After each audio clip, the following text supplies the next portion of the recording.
கோவை கொடிசியா பகுதியில் இன்று ஜூபிலண்ட் தமிழ்நாடு எனும் சர்வதேச கண்காட்சி மற்றும் உச்சி மாநாடு 2022 துவக்க விழா நிகழ்ச்சி நடைபெற்றது. இதனை தொழில்துறையைச் சேர்ந்த ஏவி வரதராஜன் ரிப்பன் வெட்டி துவக்கி வைத்தார்.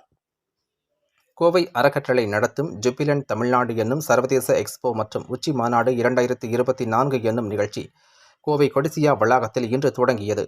இன்று முதல் 3 நாட்கள் வரை நடைபெறவுள்ளது.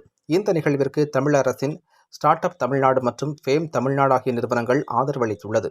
இன்று முதல் நடைபெறும் இந்த நிகழ்ச்சியில் ஸ்டார்ட் அப் தமிழ்நாட்டின் மிஷன் இயக்குனரும் தலைமை நிர்வாக அதிகாரியுமான Sivaraja Ramanathan the start ups என்ற தலைப்பில் தொடக்க உரையும், கிஸ்ப்ளேவின் தலைமை நிர்வாக அதிகாரி சுரேஷ் சம்பந்தம் தொழில் முனைவோர் என்ற தலைப்பில் பற்றிய உரையும் வழங்கினர்.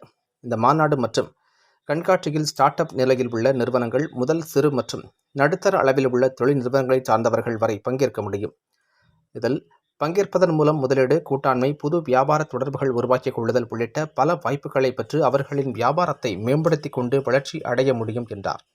20க்கும் மேற்பட்ட சர்வதேச பிரதிநிதிகள் மற்றும் 22 நாடுகளில் இருந்து 200க்கும் அதிகமான தொழில் முனைவோர் ஆகியோர் கலந்து கொண்டனர்.